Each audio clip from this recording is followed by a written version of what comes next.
The prayer kept from you.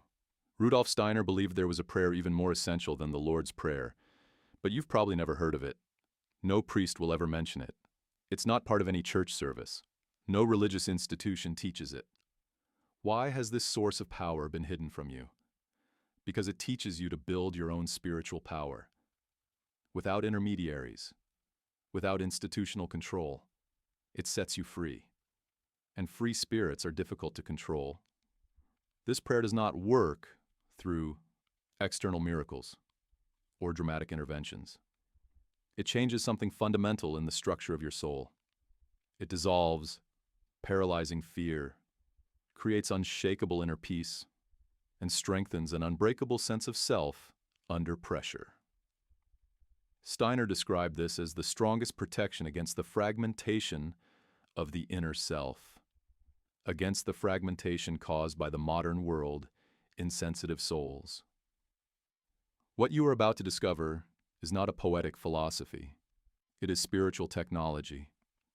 Precise, applicable, transformative. Why do we need this? We live in an age of uncertainty, in a time when collective fears are heavy and the future is shrouded in fog. We need more than just calming down. We need real tools that strengthen the foundation of our soul. Steiner recognized that modernity brought a particular spiritual challenge, one that traditional Christianity alone could not address. That is why he left us this verse, not as literary beauty, but as a necessity of life. Steiner's words to our age are these: we must banish from our souls all fear and dread that the future may bring. We must achieve serenity in all our feelings and emotions about the future.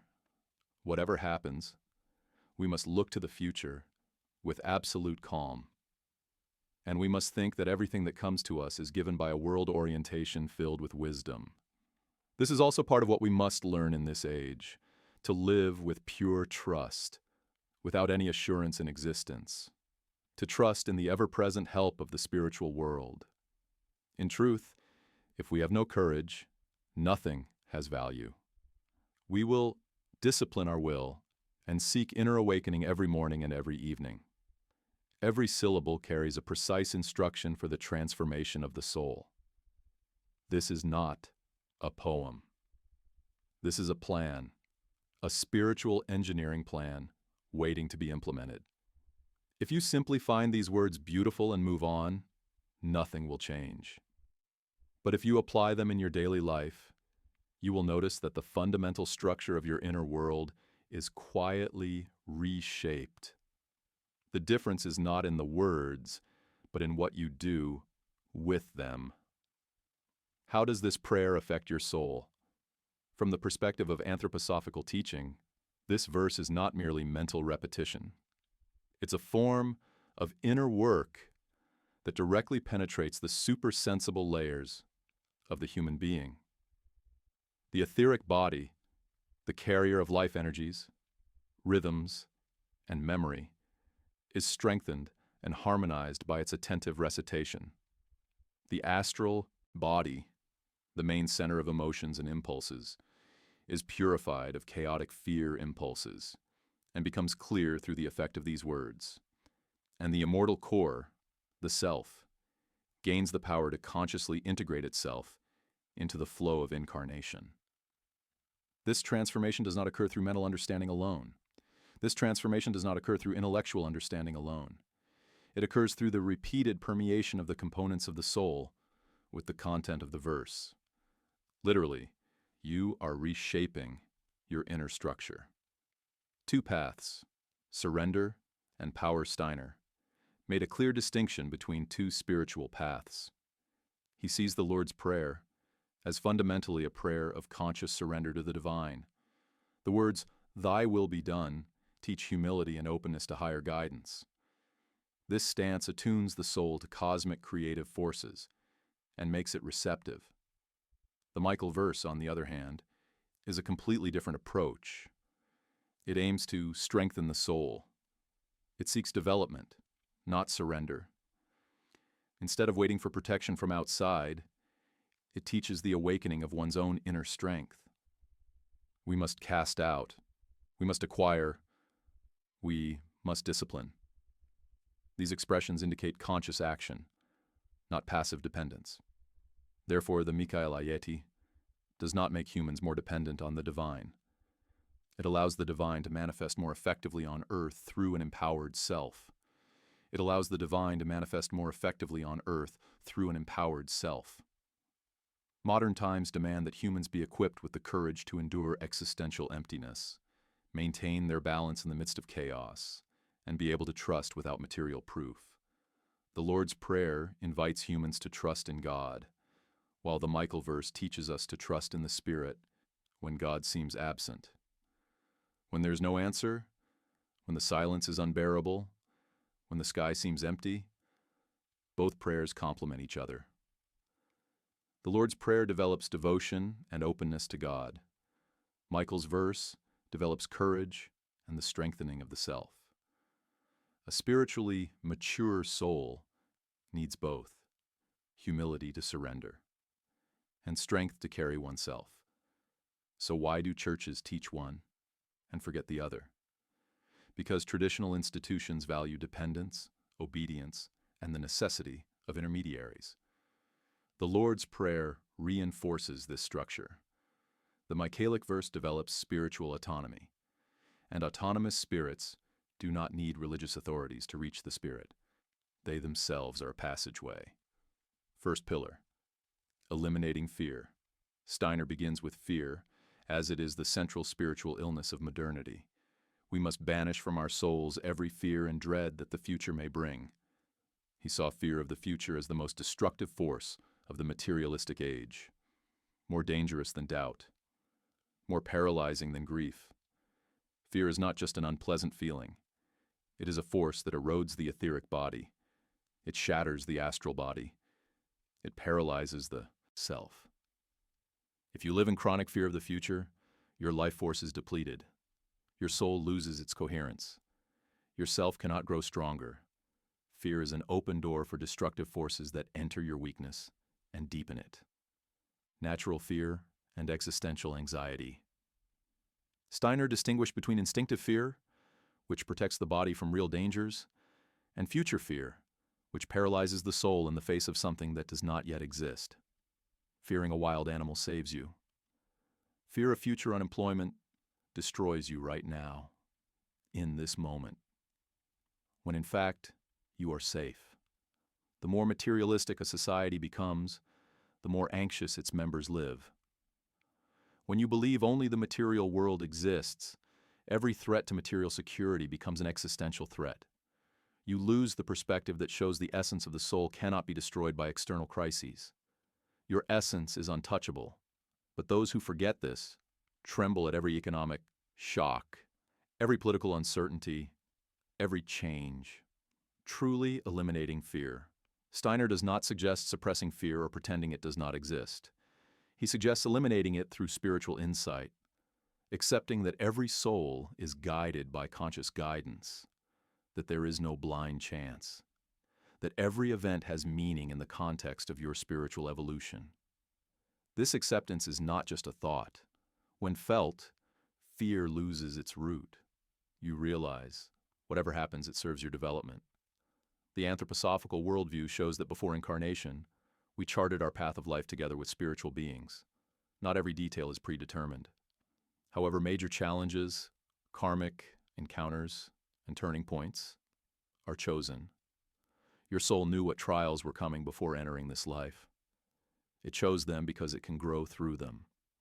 When you truly understand this, your relationship with challenges fundamentally changes. They are not punishments. They are opportunities, not random disasters. They are chosen paths of learning.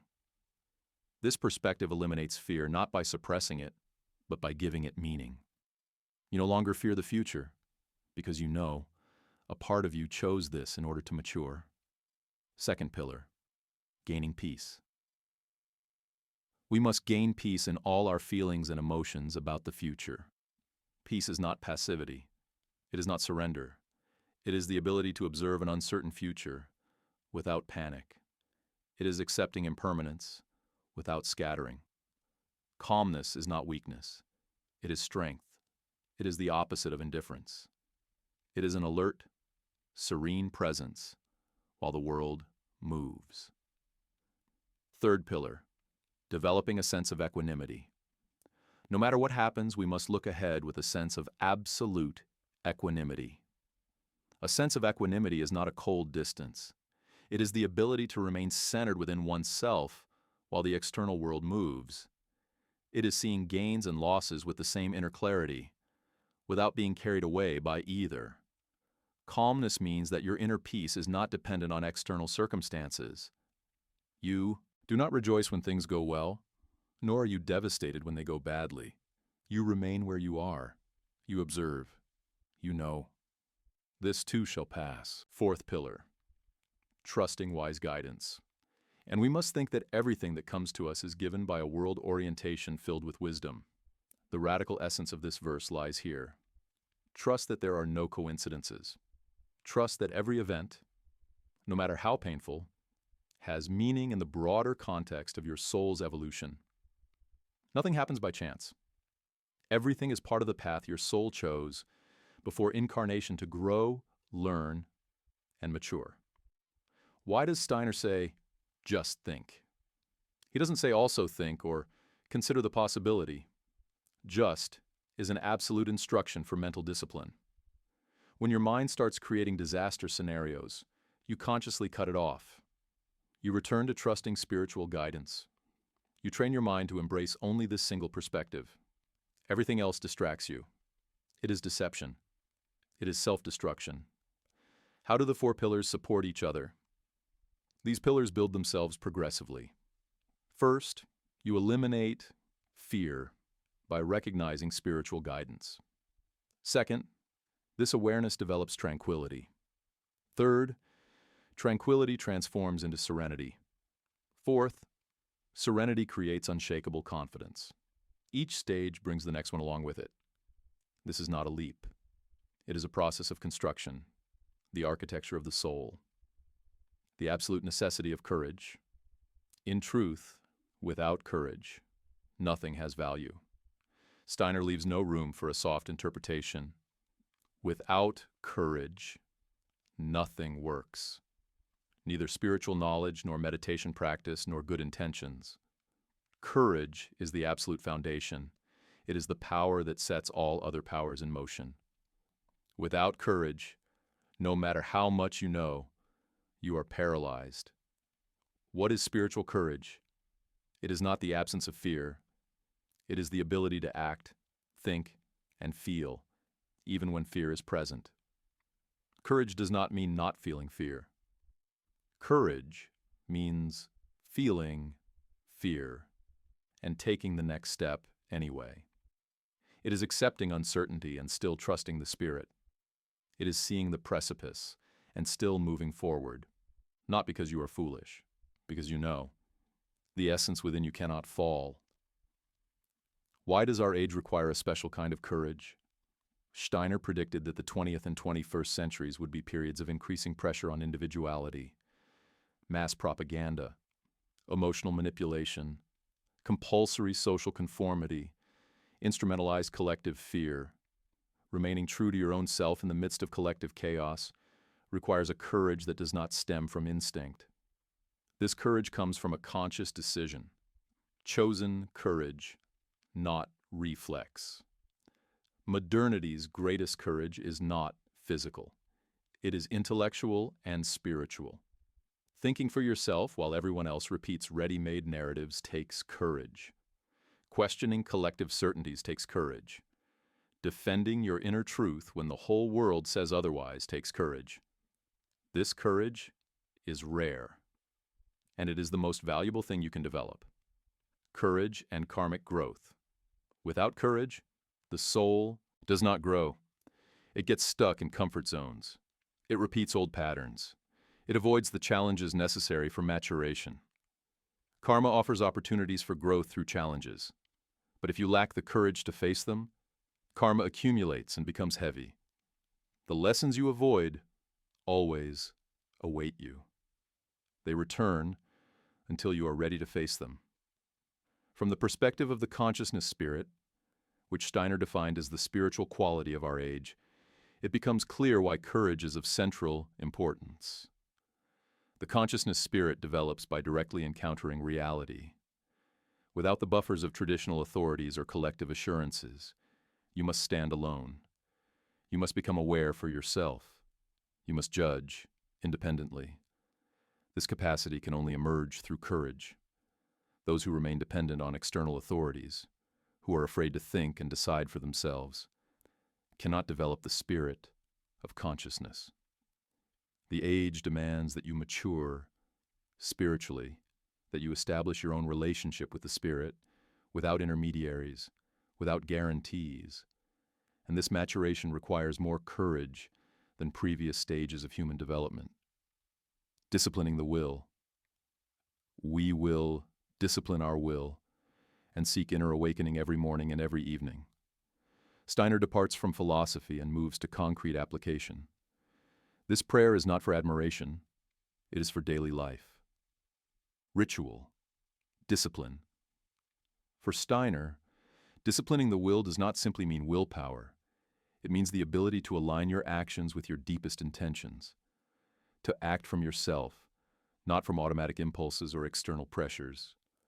You train your soul not to be swept away by every desire, every fear, every demand that arises. Why are morning and evening sacred thresholds? When you wake up in the morning, your soul has not yet been overtaken by the urgent necessities of the world. Therefore, it is malleable. Before falling asleep in the evening, your soul can review the day and consciously prepare for the temporary out-of-body experience of sleep. These two moments are thresholds where the spiritual world is more easily accessible.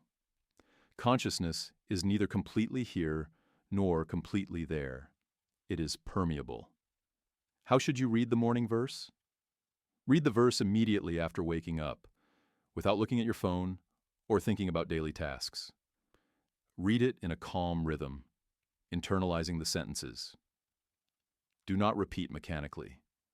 Know that with each sentence, you are filling your soul with courage, confidence, and serenity. Literally, you are building a protective structure to start the day. This structure creates an ethereal and astral vibration that will carry you throughout the day. How to read the evening verse.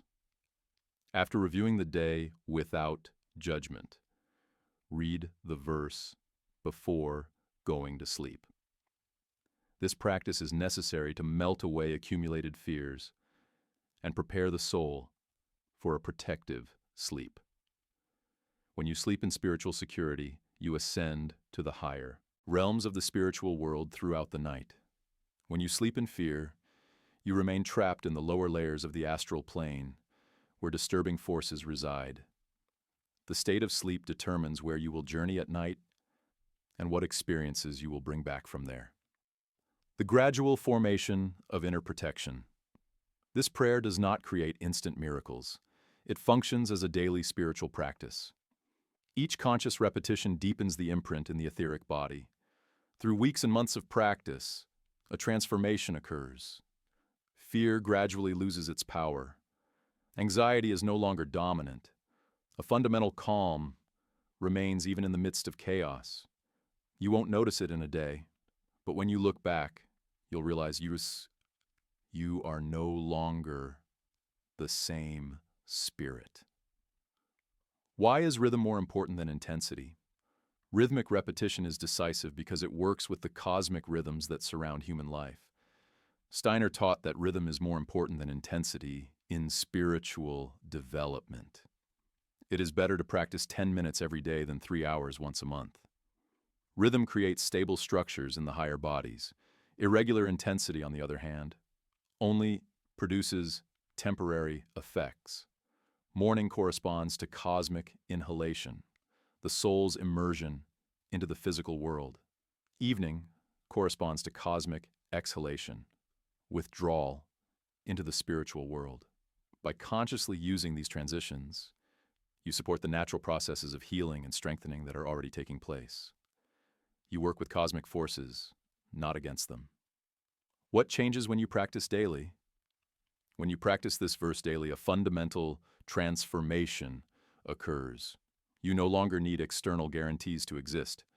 Don't expect a dramatic event or sudden enlightenment, just an increasing calmness, independent of external circumstances. You are, no matter what. A fearless spirit is not irresponsible. It is deeply responsible. But it no longer lives chained to the need to control every variable, to the need to foresee every risk, to the need to have a backup plan for the backup plan. Trust in spiritual guidance creates a lightness of freedom within. And this is true freedom. Not the freedom to do what you want, but the freedom to be yourself. When others don't understand your calmness. Your environment may not understand your calmness during crises. They may question why you don't panic when everyone else is helpless. This is not coldness. This is spiritual maturity. It is the presence of a self that knows something others have forgotten. The spirit is indestructible and unaffected by external events. You know, no matter what happens to the shell, the essence remains. The natural separation of those who feed on fear. Steiner warned, when you develop spiritual courage, not everyone around you will celebrate it.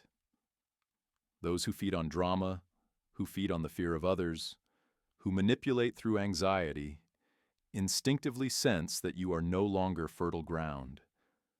They naturally distance themselves, and this is not a loss but protection, the valuable solitude of the empowered self. There is a loneliness that comes from being abandoned, and there is a loneliness that comes from empowering the self. The latter is valuable, productive, and creative. You are no longer dependent on external approval to feel that you exist. You consciously choose with whom and with what you connect, and this conscious choice is the highest form of freedom. You are no longer being directed. You are choosing. Not a religious ritual, but spiritual architecture. This prayer is not a religious ritual. It is spiritual architecture. It is the daily construction of an inner fortress that no external force can shake. Steiner did not leave this as decoration. He left it as a necessity, as a tool for those who believe this time requires more courage than previous generations needed. You are not weak because you feel fear. You are strong because you have the option to transform it. Every morning, every evening, with every conscious word of this verse. Why did the church hide this from you? If you follow this path, you will notice something that changes everything. The church did not hide this prayer from you because it was insignificant. They did not forget it. They did not lose it in translation. They deliberately kept it in the shadows. Why? Because it sets you free. A spirit capable of generating its own spiritual power does not need weekly rituals to feel connected. It does not need a priest to interpret the divine. It does not need institutional permission to access higher realms. The Michaelic verse creates spiritual sovereignty. And sovereign spirits are dangerous to systems built on dependency. Traditional religion thrives when you need it, when you return each week seeking comfort, guidance, and assurance. When you believe the path to spirit passes only through their doors. But Steiner gave you a key that unlocks the door from within. Free spirits no longer need institutions. They themselves are the door to spirit. Your next step. The question is not whether this verse is beautiful. It is. The question is not whether Steiner was right. History proves him right every day. The question is whether you will actually use it. Not just once when you feel inspired. Not occasionally when fear grips you. Not only when you remember it during a crisis. Every morning. Every evening. As indispensable as breathing. As necessary as water. Steiner gave us this verse because he saw what was coming. The anxiety that would grip the entire population. The chaos that would shake every institution. The relentless pressure applied to force the individual soul to conform, to fear, to fragment.